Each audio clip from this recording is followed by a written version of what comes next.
اقرأ باسم ربك الذي خلق خلق الإنسان من علق.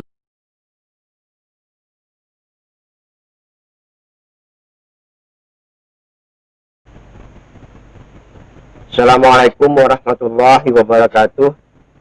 Para pemirsa yang budiman, pada kajian kita sebelumnya, yaitu pada kajian tema ke-28, kita telah dijelaskan bahwa tentang tafsir disebutkan 1 kali dalam Al-Quran, dan ada 17 kali disebutkan tentang takwil. Tapi kita terbiasa menggunakan tafsir dalam perkembangan memaknai Al-Quran. Oleh karena itu, pada kesempatan ini kita ingin mendapatkan penjelasan lebih detail tentang apa makna daripada takwil menurut Al-Quran.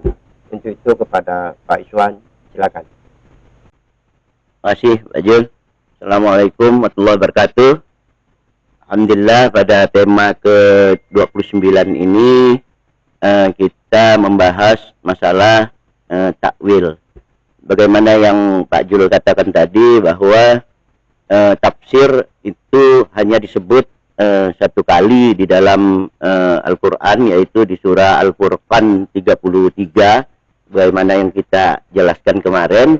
Nah, sedangkan takwil ini ada 17 kali. Jadi sangat jauh bedanya apa yang disebut Allah antara tafsir dan takwil. Nah, kalau kita lihat beberapa ayat yang disebutkan masalah takwil ini, kemarin kita sudah sebutkan juga, misalnya di Ali Imran ayat 7 itu Allah mengatakan bahwa takwil ini hanya Allah yang tahu. Wa ma ya'lamu ta'wil illallah. Jadi hanya Allah yang tahu tentang takwil. Nah, ini nanti jadi permasalahan juga nanti kalau kita lihat yang perlu diuraikan. Nah, di ayat surah Yusuf ayat 6 itu Allah juga sudah menyatakan bahwa takwil tentang mimpi ini Allah ajarkan kepada Nabi Yusuf. Nah, di surah Yusuf 100 juga Allah juga menjelaskan bahwa Yusuf pada waktu itu menceritakan bahwa apa yang terjadi pada saat Yusuf sudah menjadi bendahara atau raja di Mesir itu, Yusuf mengatakan ini takwil yang dulu pernah dialaminya, di mana bulan, matahari dan bintang itu tunduk kepada Nabi Yusuf alaihissalam. Itu semua sudah kita jelaskan juga di tema yang lalu gitu. Nah, kalau kita lihat juga ada di surah Al-A'raf ayat 53. Di situ Allah mengatakan, itu Allah berfirman, hal yanzuruna illa ta'wila. Jadi Allah mengatakan tiadalah mereka orang-orang kafir itu kecuali menunggu penjelasan daripada yang dibawa Rasulullah ini, yang dibawa Rasulullah Al-Quran ini. Dia menunggu penjelasan apakah benar ini memang itu dibawa oleh Rasulullah. Karena sebelum ayat itu Allah mengatakan walaqad ji'nahum bikitabin fassalnahu 'ala 'ilmin. Jadi kami menurunkan kitab ini dengan penjelasan dengan melalui ilmu pengetahuan yang sangat jelas. Nah, jadi kalau kita lihat kalau kita lihat makna takwil yang disebutkan Allah di dalam Al-Quran ini, dia sangat mencakup, sangat beragam begitu. Artinya sangat luas daripada tafsir gitu. Nah, kalau kita melihat ayat-ayat Al-Quran ini dapat kita, ini dari ayat Al-Quran nih Pak Jil ya, dapat kita katakan bahwa pertama tafsir itu hanya disebut satu kali, dan dia hanya menyebutkan masalah penjelasan tentang teks dari kebahasaan Al-Quran itu gitu, teks dari bahasa Al-Quran. Jadi Allah menyatakan wa ahsana tafsir. Jadi tafsir ini penjelas yang paling baik. Jadi yang dimaksudkannya adalah teks. Itu yang pertama. Yang kedua, takwil ini adalah penjelasan dari segala sesuatu. Nah, kalau kita lihat yang dijelaskan itu ya termasuk teks, pengalaman subjektif seperti yang diceritakan pada Nabi Yusuf itu, ada juga pengalaman fuadi seperti yang dialami Nabi Musa alaihi salam. Nah, yang merupakan peristiwa material, dan juga termasuk berita tentang masa depan. Seperti surah Yusuf tadi, dia mendapat takwil ketika dia masih berkumpul dengan saudaranya. Nah, kemudian dia menjadi raja di Mesir, sehingga takwil ini baru bisa terjelaskan. Jadi sehingga ada rentetan dari masa lalu dan ke masa depan. Nah, atas dasar inilah kita katakan juga yang ketiga menjadi takwil ini, maksudnya yang dimaksudkan Al-Quran ini yaitu bagaimana menjelaskan setiap entitas. Artinya setiap entitas ini suatu keberadaan yang berbeda-beda. Nah, itu bagaimana menjelaskan setiap entitas dalam keterhubungannya, dalam seluruh entitas ini dalam keterhubungannya antara apa? Antara masa lalu, antara masa kini, dan masa depan. Nah, ini yang perlu penjelasan kalau kita lihat dalam makna takwil yang disampaikan oleh Allah. Jadi dia sangat luas, termasuklah penjelasan teks itu sendiri gitu. Artinya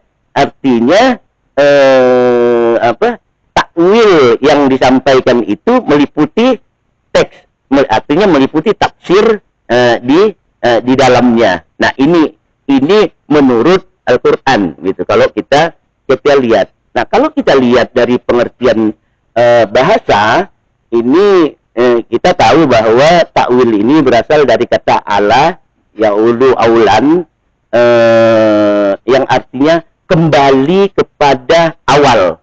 Nah, kalau ini kita hubungkan dengan pengertian bahasa ini, kembali kepada awal, artinya mencakup apa yang dikatakan Al-Quran, yaitu dari masa lalu, masa kini, dan masa depan. Nah, kalau kita lihat dari istilah-istilah menurut pemahaman para ulama, nah sebagian besar ulama-ulama mutakaddimin, ulama-ulama awal ini menganggap bahwa takwil dan tafsir, takwil ini hanya sinonim aja, sinonim daripada muradif, sinonim padanan kata dari tafsir. Nah, ini menurut saya ini tidak tepat juga gitu, karena Allah tidak mungkin menggunakan dua bahasa yang berbeda dengan maksud yang sama. Allah maha mengetahui dan maha luas pengetahuannya gitu. Yang kedua, kalau kita lihat tafsir, kalau kita lihat kamus yang paling terkenal biasanya yang digunakan itu kamus At-Ta'rifat. Nah, kamus At-Ta'rifat ini dikarang oleh Al-Jurjani. Di situ dikatakan bahwa takwil ini adalah mengalihkan lafaz dari makna yang zahir kepada makna lain, artinya kepada makna batin yang terkandung di dalam teks-teks itu gitu. Tapi sesuai dengan Al-Quran dan Sunnah gitu. Nah, itu menurut kamus. Nah, para ulama-ulama mutakaddimin dan mutaakhirin, ulama-ulama awal, itu membuat definisi-definisi tentang apa makna takwil ini gitu. Nah, tapi hampir semua ulama-ulama ini kalau kita lihat dia tidak jauh dari pemahaman apa yang disampaikan di dalam kamus at-ta'rifat itu. Itu artinya itu pengalihan bahasa, pengalihan makna antara pengalihan makna yang terdapat di dalam bahasa gitu. Nah, ada pada akhir-akhir ini ulama kontemporer juga mungkin dalam perkembangan pemikiran Islam, nah definisi ini dia jadi berkembang. Entah berkembang entah menyempit, saya kurang tahu juga ini, tapi ulama-ulama kontemporer seperti kalau kita lihat ulama-ulama intelektual Islam itu, nah ini mungkin dipengaruhi juga oleh pemikiran-pemikiran postmodern yang berkembang dan pengetahuan-pengetahuan tentang ilmu hermeneutik dan semiotik yang dikembangkan oleh Barat. Nah, ini mereka menyamakan apa yang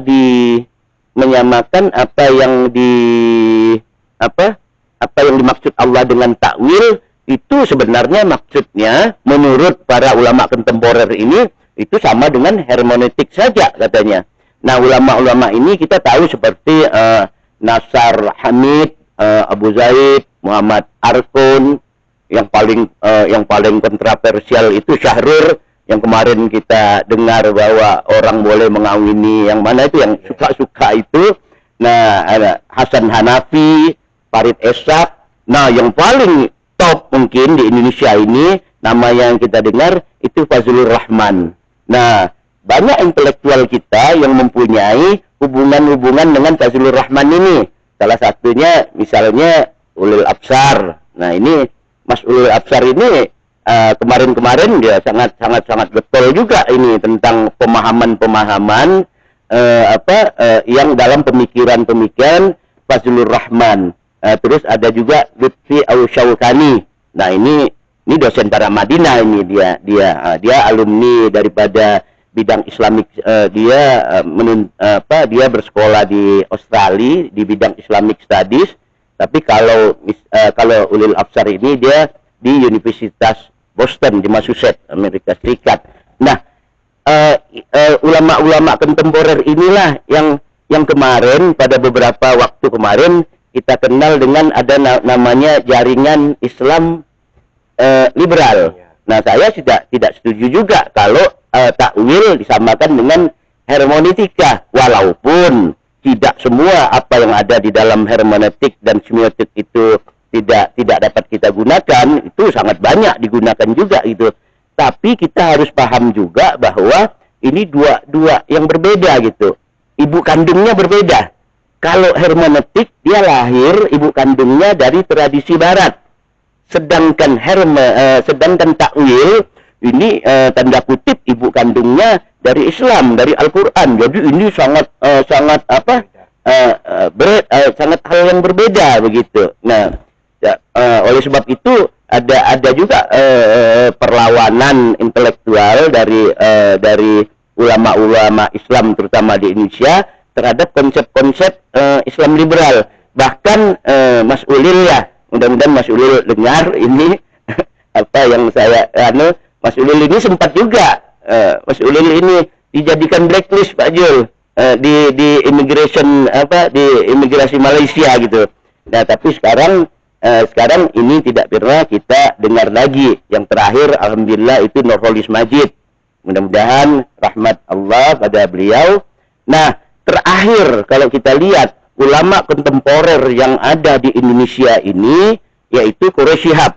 Nah, beliau mengatakan bahwa dengan mengutip daripada Al-Qasi bin Habib Naisaburi itu, beliau mengatakan takwil itu mengalihkan makna ayat ke makna yang sesuai dengan ayat-ayat sebelum dan ayat-ayat sesudahnya. Nah, tapi tidak boleh bertentangan dengan Quran dan hadis. Nah, inilah yang dimaksud yang didefinisikan oleh Shihab. Nah, jadi apa yang dapat kita simpulkan daripada makna takwil ini? Jadi sebenarnya takwil ini dari awal memang sejak digunakan memang. Sebelum tafsir berkembang, orang-orang Arab hanya mengenal takwil. Contohnya misalnya pada zaman Abu Bakar menjadi khalifah, itu Khalid bin Walid itu pernah membunuh Malik bin Nuwairah, sehingga istri Malik bin Nuwairah itu dikawini oleh Khalid bin Walid tanpa menunggu masa iddah. Nah, Umar bin Khattab dengan marahnya mengatakan bahwa Khalid bin Walid telah berzina, itu harus dihukum. Apa kata Abu Bakar? Oh, enggak begitu, kata Abu Bakar. Nah, Abu Bakar mengatakan sebenarnya dia mengatakan dengan ini ta'awwala Khalid. Khalid itu sudah membuat takwil wa akhta, dan Khalid itu keliru, dia hanya keliru saja dalam mentakwilkan. Nah, jadi dari awal sebenarnya takwil lah yang berkembang di masa sahabat, tapi pada akhir terakhir sehingga ilmu tafsir lah yang berkembang di dalam perkembangan pemikiran Islam gitu.